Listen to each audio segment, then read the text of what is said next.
এই আয়াতে আল্লাহ তাআলা বলেছেন যে পুত পবিত্র থাকবে, যে পুত পবিত্র থাকবে আল্লাহ তাআলা তার সহধর্মিণীকে পুত পবিত্র রাখবেন। কিন্তু কতক সময়ের বিপরীত হয়, যেমন আমার বন্ধুর ক্ষেত্রে হয়েছে। তাই এখন এই আয়াতের ব্যাখ্যা কি হবে? এই আয়াতের ব্যাখ্যা এটা চূড়ান্ত না তো ভাই, আপনাকে কে বলেছে এটা চূড়ান্ত? এই আয়াত পড়ে অনেকে ভুল বুঝে, অনেকে মনে করে আয়াতে আল্লাহ বলেছেন যে খবিস মহিলারা খবিস পুরুষদের জন্য, আর ভালো মহিলারা ভালো পুরুষদের জন্য।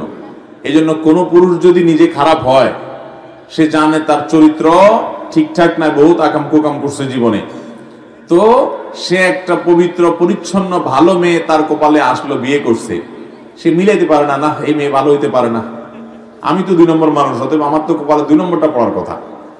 সে নিজের বউয়ের প্রতি খারাপ ধারণা করে।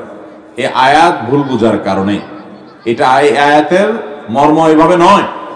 এই আয়াতের একটা ব্যাখ্যা হলো, একটা প্রসিদ্ধ ব্যাখ্যা হলো, মন্দ কথা সেই সকল লোকদের জন্য যারা মন্দ, তারা মন্দর উপযুক্ত। এর মানে গালিগালাজ করা না, মানে সে মন্দ হলে তার প্রাপ্য মন্দ হয়, আর যদি সে ভালো হয় তার প্রাপ্য ভালো হয়। এখানে কথাকে বোঝানো হয়েছে, এটা একটা ব্যাখ্যা। আরেকটা ব্যাখ্যা হলো, যারা ভালো পুরুষ তাদের ভালো নারী পাওয়া তাদের অধিকার, যারা খারাপ পুরুষ তাদের খারাপ নারী পাওয়া তাদের অধিকার। এর মানে এইটা না যে যত মানুষ ভালো হয় তাদের স্ত্রীরা সব ভালো হয়, যত মানুষ খারাপ হয় তাদের স্ত্রীরা সব খারাপ হয়। আল্লাহ এখানে কোনো সংবাদ দেন নাই, এটা জাস্ট তার উপযুক্ততা বলছেন যে তুমি খারাপ, তো তোমার খারাপই পাওয়ার হক এবং ওইটাই তোমার পাওয়া উচিত। তুমি ভালো, তাহলে তোমার ভালো পাওয়া উচিত, এটা তোমার প্রাপ্য। যার খারাপ পাওয়া উচিত, আল্লাহ দয়া করে তাকে ভালো দিতে পারেন কি পারেন না? ফেরাউনের মতো খারাপ মানুষকে আল্লাহ তাআলা ভালো স্ত্রী দিবেন না, দেন নাই। আবার আল্লাহ নবী লূত আলাইহিস সালাম এবং নূহ আলাইহিস সালাম, আল্লাহর 2 জন নবী নেককার বান্দা, তাদের 2 জনকে 2 জন স্ত্রী দিয়েছেন যে স্ত্রীরা তাদের প্রতি ঈমান আনেন নাই।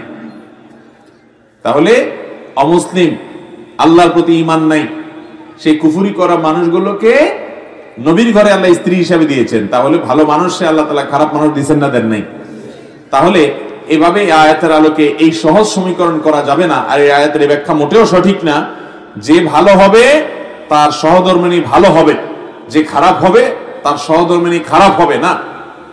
মানে এটা আল্লাহ রাব্বুল আলামিন, যদি আপনি এই ব্যাখ্যা নেন, কারণ এটা অনেক মুফাসসিরদের ব্যাখ্যা, তাহলে সেক্ষেত্রে এর অর্থ দাঁড়াবে যে ভালো তার প্রাপ্য ভালো, যে মন্দ তার প্রাপ্য মন্দ।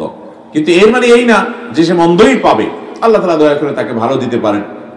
আবার একজন ভালো মানুষকে মন্দ মানুষ দিয়ে আল্লাহ পরীক্ষা করতে পারেন।